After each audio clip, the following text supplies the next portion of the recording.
Brothers and sisters of Oliviers, good morning. Brothers and sisters of Oliviers, visitors from all around, may the grace of our God be upon you this morning.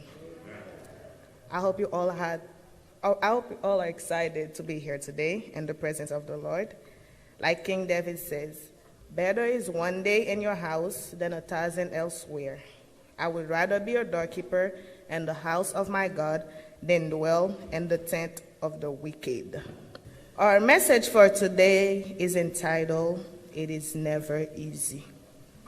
Before we start, please bow our head for a quick word of prayer.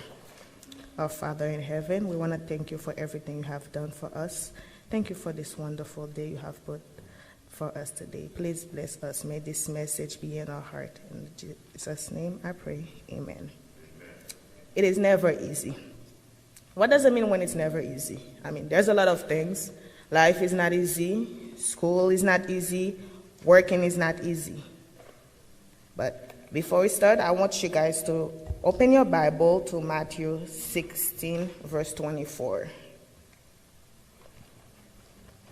Matthew 16, verset 24. Matthew 16, verse 24. And I read it for you. Then said Jesus unto his disciple, If any man will come after me, let him deny himself and take up his cross and follow me. I will read it again for you. Then said Jesus unto his disciple, If any man will come after me, let him deny himself and take up his cross and follow me. As I say, life, it's not easy. For example, being a Christian, it's not easy. I don't know about you, but for me, it's not easy. Nothing in life comes easy, especially when it comes to following Jesus. When you have to follow Christ, you have to be able to let go of yourself and focus on the road. There's like a road, and you have to focus on it, and it's bumpy. For those of you that are from Haiti, you guys know how the roads are there. You know, it's not really done. There's rocks, there's mud everywhere. You know, but it's bumpy, believe it or not. That's just the way the road to Christianity is. For example, for people that are Seventh-day Adventists, there's one of the rules, you know, the Sabbath. You're supposed to respect the Sabbath. It's a worship day, no school, no work and stuff. I will give you an example. I work a job, and on the weekend, they pay you extra. So if you work Saturday and Sunday, they pay you $3 or $4 more, I don't remember. Let's say, for example, I work $10 an hour, right?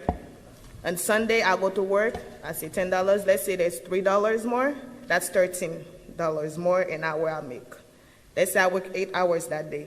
That's almost $105 I will make that day, right? So now, I'm SDA, Seventh-day Adventist, which means I don't work on Saturday. Let's say my manager say, okay, Jerushka, I know you're Seventh-day Adventist, you don't work on Saturday, but we're going to be really busy this weekend. Besides the $13 you're making an hour, I will give you a $50 bonus. Now, that's almost $55.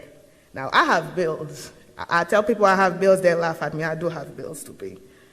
That $155 will mean so much to me. It's either I said, okay, that one day, you know, that one Saturday, it's not going to hurt. I could go to work. Or I said, you know what, no. I made a promise to God. And one of the promises is to keep the 7th day. You know, that's not a day for me. I have to give it to him. You know, this is me and God. This is one of the things that could get you in life. You know, you get tempted with any little things. And if you're not really a Christian, you'll fall into temptation. It's not easy making a decision when it comes to Christ. But you have to be willing to open to that. When you're a Christian, there's a lot of things you cannot do. Everybody knows that. It's not easy, but you have to be able to commit it to the relationship. Now, we're going to read 2 Corinthians 5, verse 17. 2 Corinthians 5, verse 17. Give me a second, I forgot where I put it. I'm sorry. Can you guys please put it up on the screen?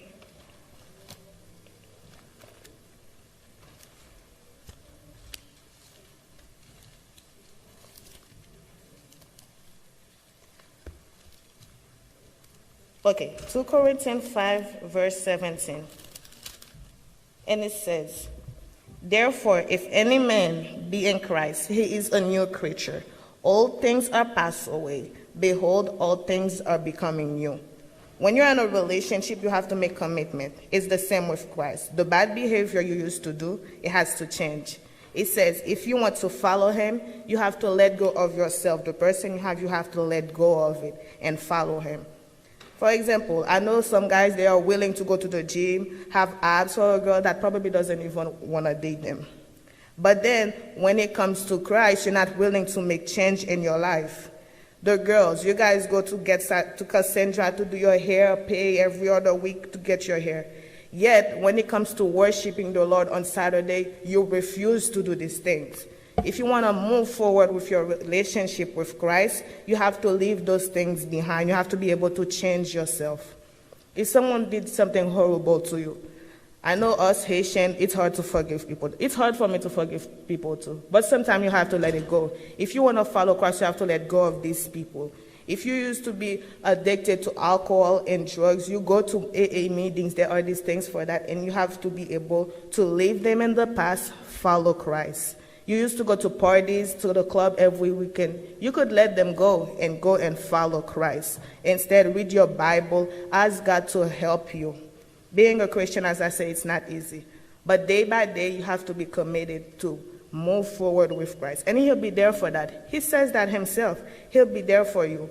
When you decide to make the decision to follow Christ, he's there for you. And if you want me to prove it to you, go read Joshua 1, verse 9.